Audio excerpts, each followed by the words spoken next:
Mga kabisik, solder tayo. Saksak tayo ng ating soldering.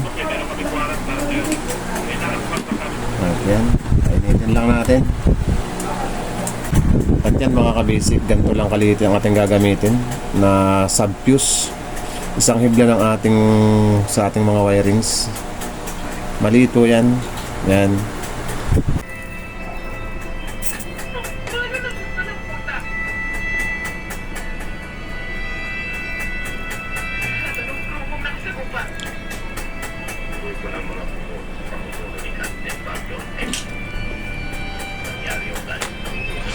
At yan mga kabisik, na check na natin ito. Okay naman, okay yung connection niya, okay yung mga wirings na sa loob, tsaka mga mechanism. At yun, bali nilinis po itong ating isang wall pan dito. Yan, nilinis po yan. At ito po yung cover. Bali ayan, home service. At yan, hindi po siya umikot eh. Yan, pag nagtitesting kasi ako, 4, yan ang pinakamalakas eh. O, sa 2. Wala rin, hindi gumagalaw. Mga idol. At yan, sa number 1. Wala lahat mga idol. As in, wala po siyang source talaga. Ayan, ulitin natin sa number 4. Baka... At yan, nakaka-basic. Steady lang. Ayan. Bali na-check ko na to eh, okay naman. Lilipat tayo dito ngayon sa ating motor. Dito, sa motor ng ating wall pan. Check natin mga kabasic. Ayan. At yan mga kabasic, na ibaba na natin mula sa ating wall. Ayan. At ating bubuksan na. Pero try din natin sa ibang outlet para sure tayo. Yan lang po ang basic na pag-testing. Testing natin sa ibang saksakan. Ayan.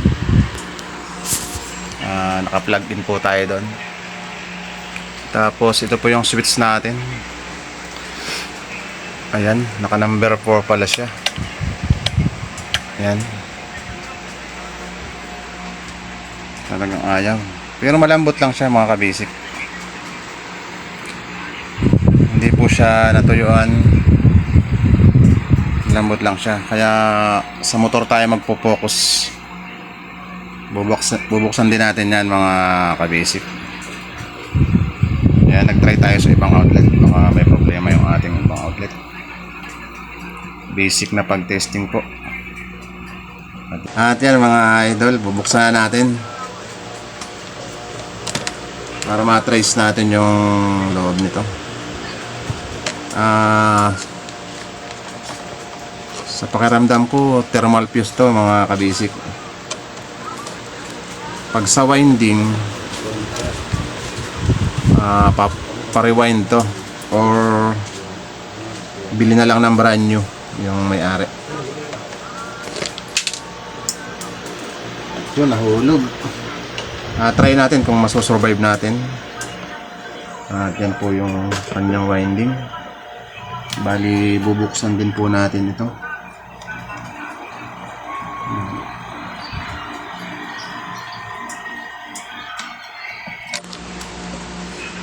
At yan mga kabasic, na brake na natin. Na-open na natin yung kanyang motor. And ito yung ano niya, thermal fuse. Yan, itong black na ito. At dito siya nakakonect mga kabasic.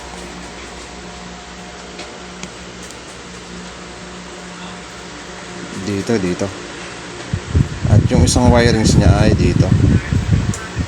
Yan. Ayun. Try natin na i-bypass mga kabasic. yung kanyang thermal fuse. Bali, ang gagawin natin dyan, magsasab tayo ng mga 1 ampere para safe pa rin po siya. Ang ginagawa po kasi ng iba, pinag-short na lang to, yung dalawang wire na to. Malaki po yung wire niyan, delikado po yun. Kailangan po ang gagawin nating jumper dyan, mas maliit na wiring dito sa winding para kaya niya sunugin. Magsasab siya as fuse para may fuse din po siya. Yan. Bali, jumperan lang po natin to. Jumper ng mga 1 ampere or 2. Kayang-kaya na yun, 2 amperes. Ayan. Para safe pa rin po ang ating winding. At yun, papakita natin. Yan mga ka-basic, test na rin natin. At yan, may reading siya. Ayan, lipat naman tayo dito sa kabila. At yun, okay naman, buo siya. Ayan, ito po yung ating thermal fuse. Ayan, wala po siyang response. Ibig sabihin, busted po ang ating thermal fuse, mga kabisik. Kaya po, ito po ang thermal fuse ang ating problema. Ito po, gagawin po natin ng basic na fuse yan. Sige, pakita natin. At yan mga kabisik, ito po yung ating gagawing sub na thermal fuse na fuse. Kulang po tayo ng isang hibla nito. Yan, isang hibla lang, balat lang tayo. Yan, pwede na ito. Maliit lang po ang gagamitin natin. Solder tayo. Saksak tayo ng ating soldering.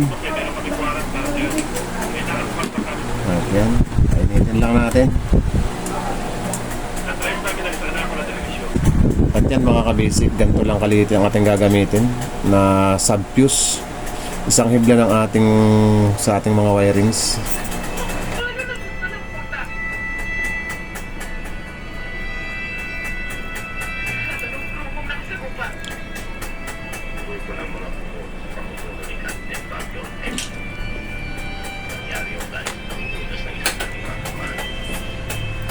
Ano dumikit?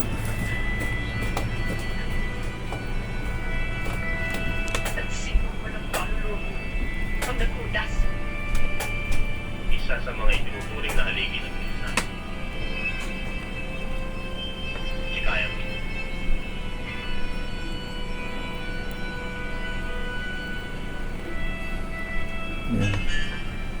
Arisa, si Carol, at si Kause. Kami ni Kause, nanatasan, para sa pangalan ni Kaya. Kala naman mga sa kusa. At inaatak sa kusa ito. Sa pagdidikin ka, Excuse me po. Ayan, sukatin lang po natin ng haba. Putulin na po natin. Tupat lang po natin. Ayun.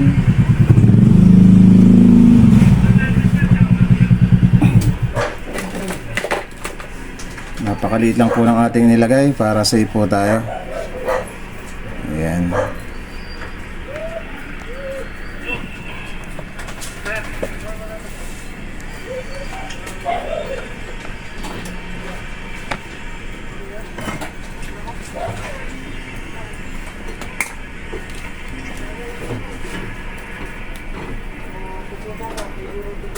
Ano po yan, sir?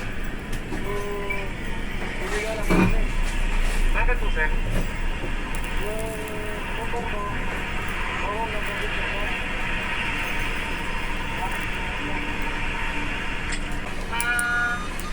Ano po yan, sir? Sa LTO po, tsaka yung take kami ng pagkita. Pinanong po yan, sir. At yun mga kabisi, konektado na. Buo na siya. Okay na.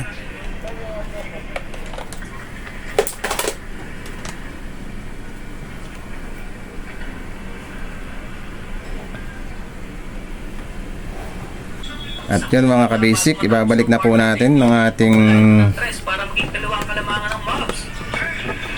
recovery pan sa ating Sige po, ano pong problema? thermal fuse. Itong kinakain ko, may ipis ako nakita. Ayan na yan. At lagyan na rin po natin ng langis ang ating bossing, Lang po. Kanina pa kayo kumakain ating yan. At naubos yun na yung pagkain. Ngayon lang kayo nagreklamo. stock oil. Ngayon ko lang nakita itong ipis eh. O, tingnan mo. Oo nga, ako kanina ko pa nakita ibis. Teka, sandali. Yun. Kilala kita eh. Tamtaman lang po ating paglagay. Oh. Oh, padami.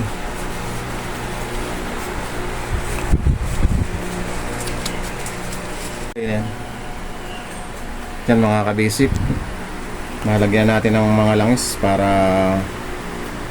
isang setup para condition na rin siya. Yan o. Maganda na ikot niya. Nalagyan na rin natin yung kabiyak na bossing natin. Tsaka yung ating stock oil natin. Yan, may reserve na siya. Tsaka ito, mga idol. Loaded na yan. Matagal na siyang matutuyuan yan. Kasi na-check natin, malapit na rin. Pero hindi pa naman siya umiigpit. Pero ongoing na. At yan mga idol. Babalik na natin ang ating rotor tsaka ang kanyang partner na cover dito sa kanyang motor. Yan.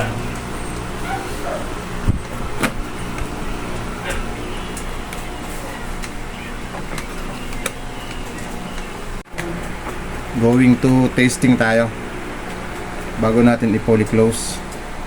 Baka sablay tayo, baklas na naman tayo. At ito na.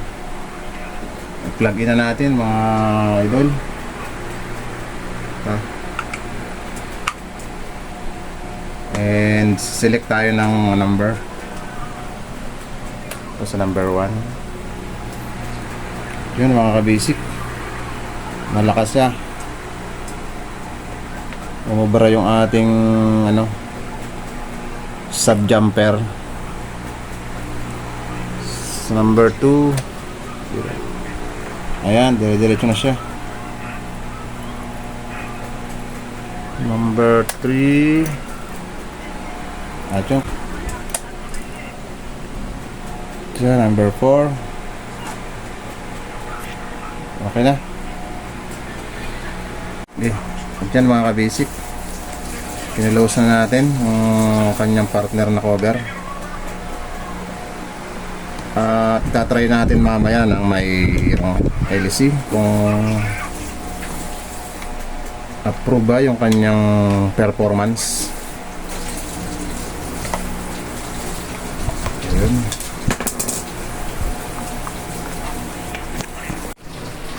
Yung mga kabisik, ikakabit na natin.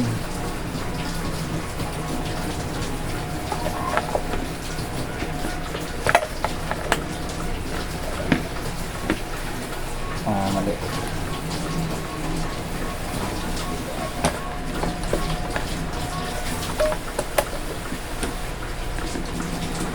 Alright, yun. Na-timing natin mga kabisik.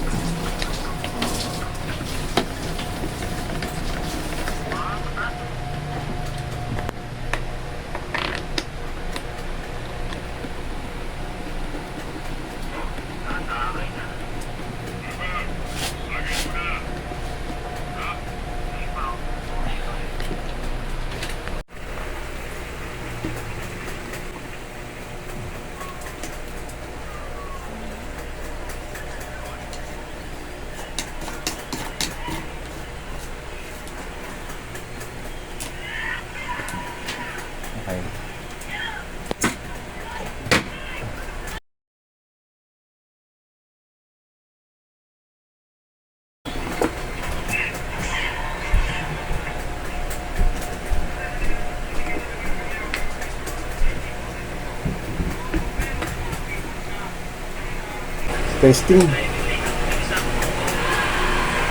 Ito. Approve again mga idol.